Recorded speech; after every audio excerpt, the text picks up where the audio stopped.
apa? Itu lebih gampang bagi DPRK untuk menyelesaikan ini. Lu makhluk apa? Lu siapa kekuatan itu? Nggak ada. Sama ya. Kuncinya begini, saya contoh Mas.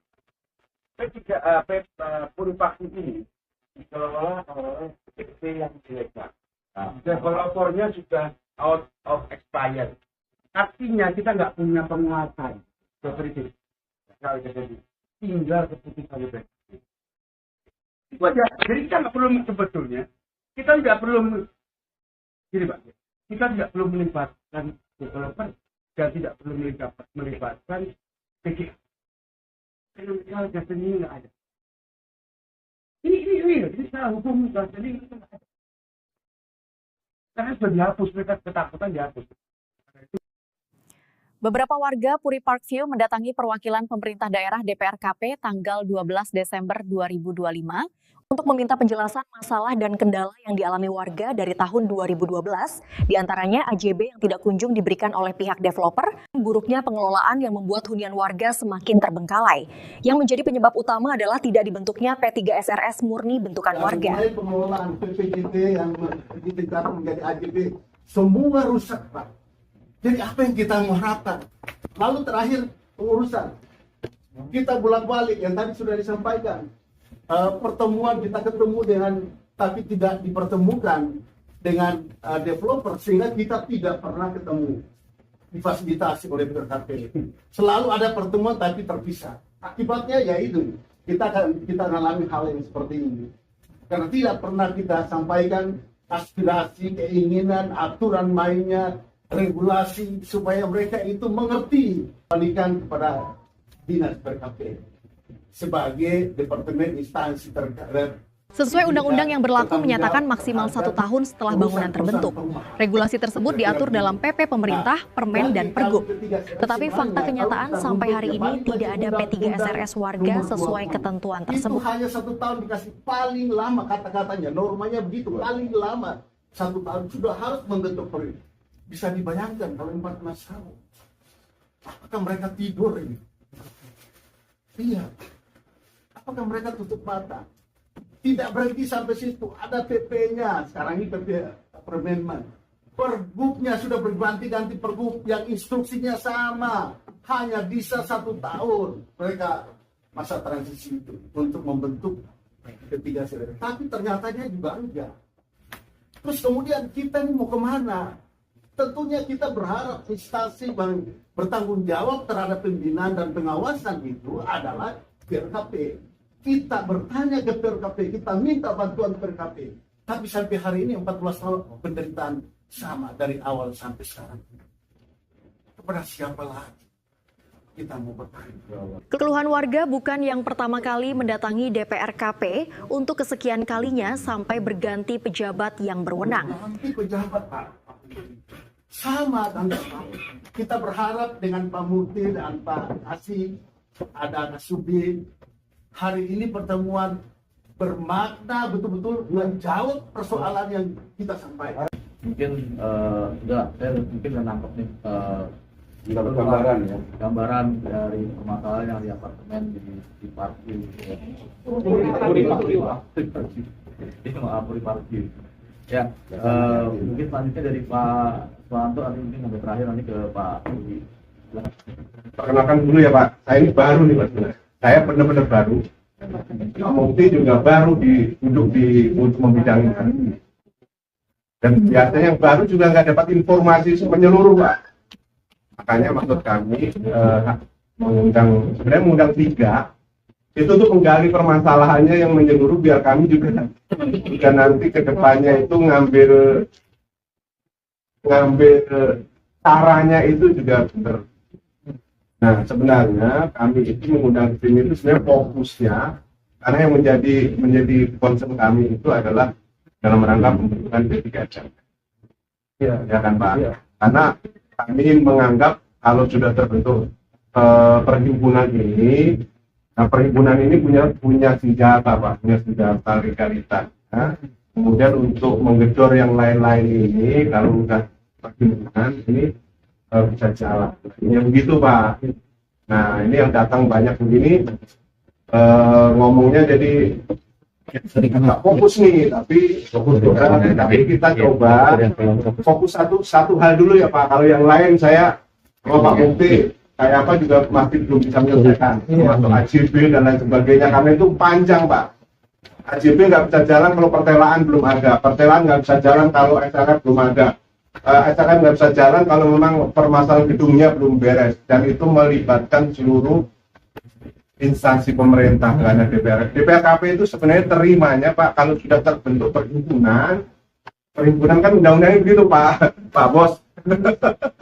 Begitu udah terbentuk perhimpunan, pembinaannya di kami perhimpunan itu Pak. Makanya kami dorong untuk bisa secepat mungkin terbentuk perhimpunan. Itu Pak. Ya. Ini lanjut saya dulu ya. Iya deh. Pak, lanjutin dulu ya Pak.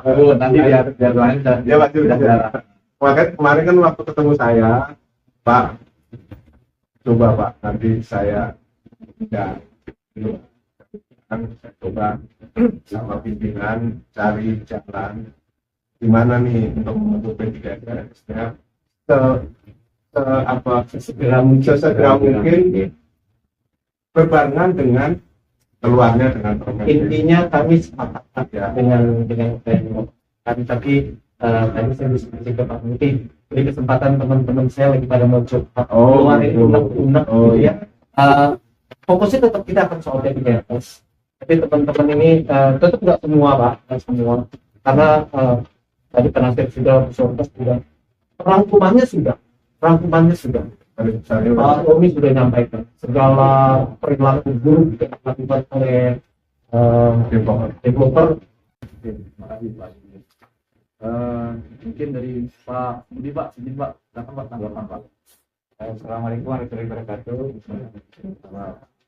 Saya bertemu dengan developer sebagai tempat pribadi.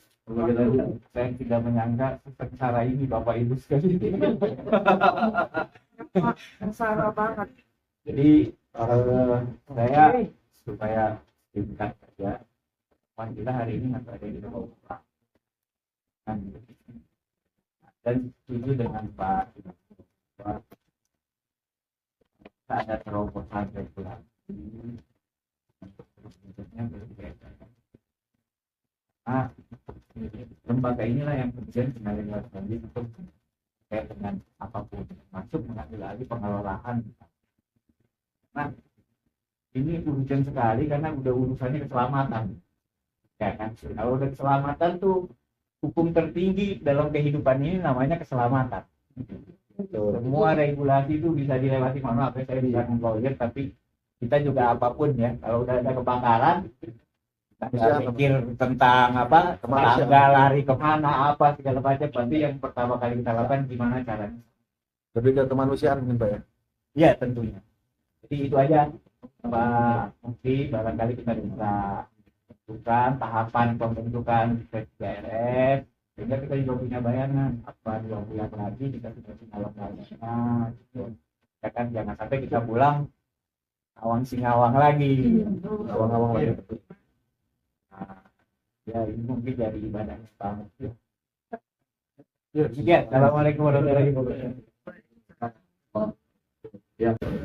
Ya, terima kasih Pak Budi, Bapak-bapak semua, Ibu yang sudah curhat ya, gitu ya. Kalau Pak saya juga biar tahu juga semua permasalahan yang ada di apartemen Bapak Ibu semua, karena memang ya Pak Budi juga merasa permasalahan apartemen di Jakarta itu banyak gitu ya, cuma satu lokasi ya Pak ya. Mungkin kami tuh sekarang nggak jadi joke di kita gitu, kita tuh udah gumoh gitu sama masalah apartemen, karena lebih banyak ya Pak. Apartemen itu ada sekitar 400 di Jakarta, 400 saya lupa gitu ya. Terus kemudian yang sudah terbentuk di DSS ada 230, baik yang belum terbentuk, baik yang sudah terbentuk, semua ada masalahnya gitu. Jadi kalau bisa dibilang kepada yang sudah ada PDJTRS ada masalah, plus kita harus hadir di rapat-rapat yang memang dilaksanakan oleh PDJTRS.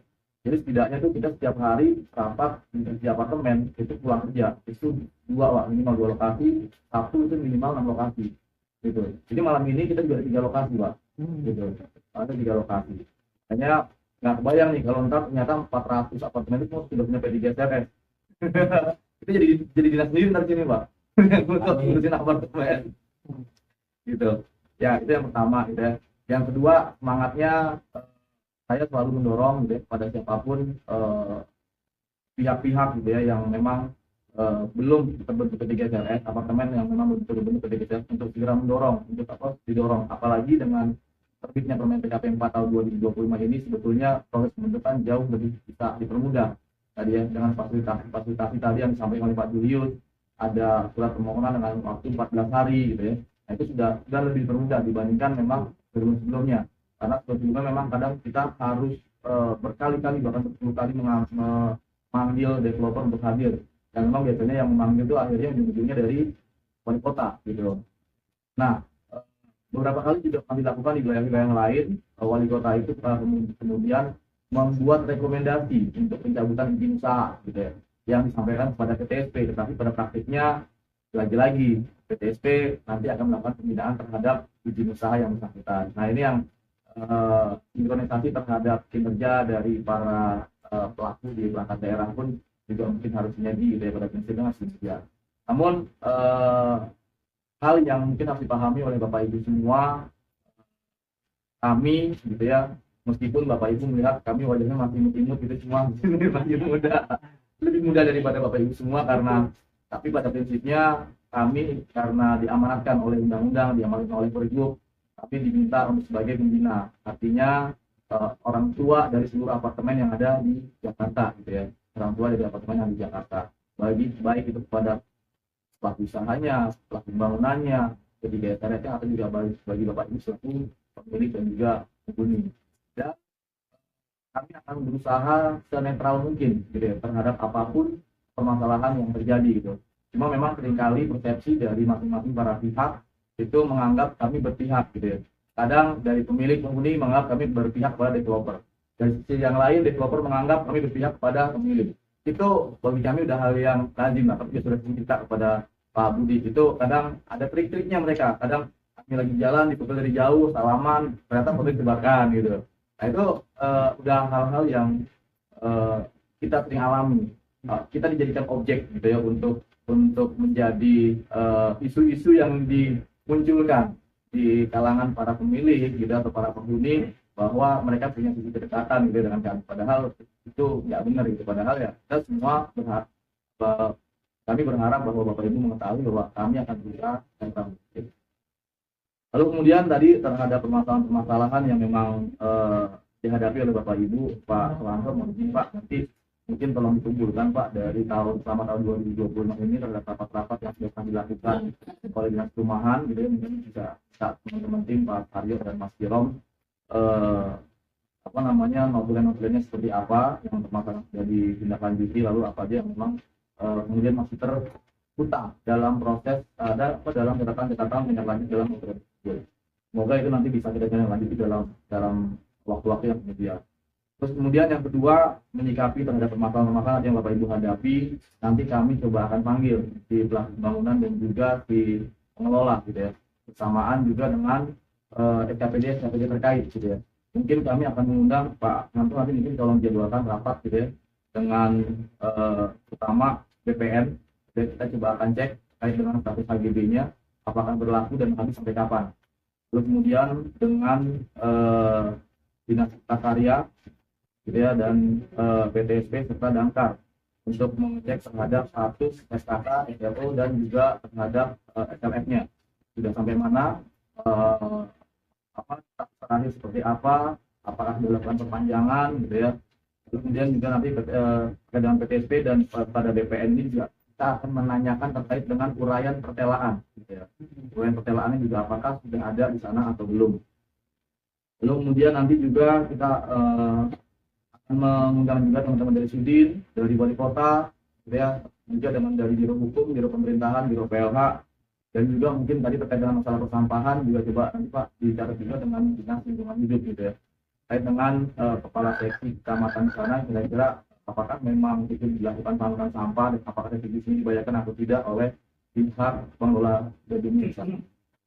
Terus kemudian terhadap proses pembentukan P3 SRS gitu ya.